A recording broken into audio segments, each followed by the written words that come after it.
আজকে আমি খুব অল্প মশলা দিয়ে ইঁচড় রান্না করে দেখাবো। খুবই অল্প মশলা নিয়েছি, তো আমি একটা মিক্সি নিয়ে নিচ্ছি।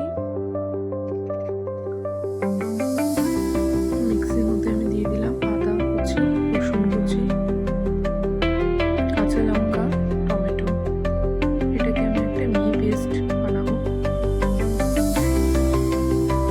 আর আমি কড়াইতে নুন হলুদ দিয়ে ইঁচড়টাকে হালকা একটু ভাপিয়ে নিয়েছি, জল থেকে তুলে নিলাম। এবার সেই কড়াইতে আমি তেল দিয়ে দিলাম, সর্ষের তেল। এবার আলুগুলো একটু লাল করে ভেজে নেব।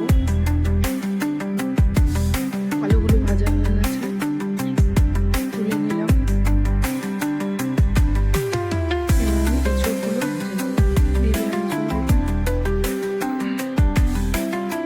ইঁচড়গুলো একটু নাড়াচাড়া করে, ইঁচড়গুলো ভাজা হয়ে গেছে,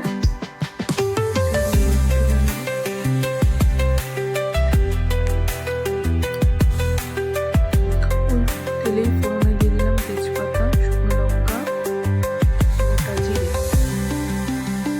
আর দিয়ে দিলাম পেঁয়াজ কুচি। আমি এখানে দুটো পেঁয়াজ নিয়েছি, মাঝারি সাইজের। পেঁয়াজগুলো ভাজা হয়ে গেছে। এবার সেটা পেস্ট করে রাখা মশলাটা আমি দিয়ে দেবো। মশলার মধ্যে আমি দিয়ে দেবো লবণ পরিমাণ মতো, হলুদ গুঁড়ো, লঙ্কা গুঁড়ো, জিরে গুঁড়ো। এবার আমি এটাকে ভালো করে কষিয়ে নেব।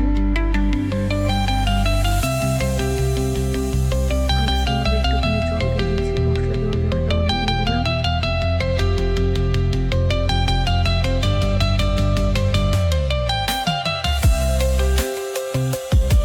মশলাটা কিন্তু কষানো হয়ে গেছে।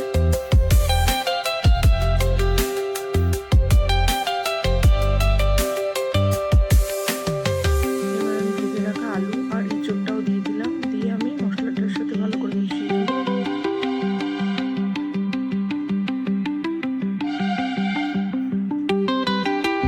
এবার আমি পরিমাণ মতো জল দেব।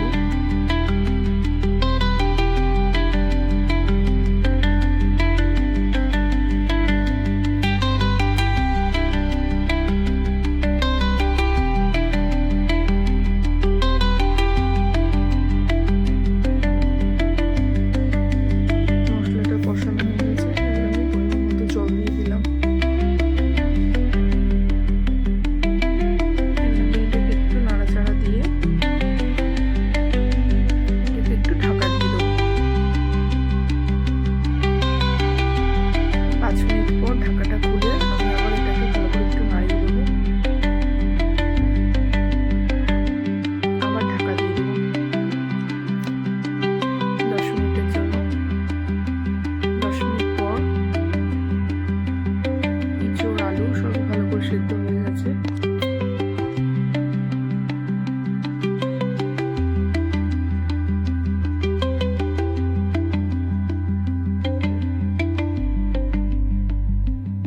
এবার আমি উপর থেকে একটু গরম মশলা গুঁড়ো আর 1 চামচ ঘি দিয়ে নেব। দিয়ে এটাকে একটু নাড়িয়ে তাহলেই আমার রেডি হয়ে যাবে ইঁচড়।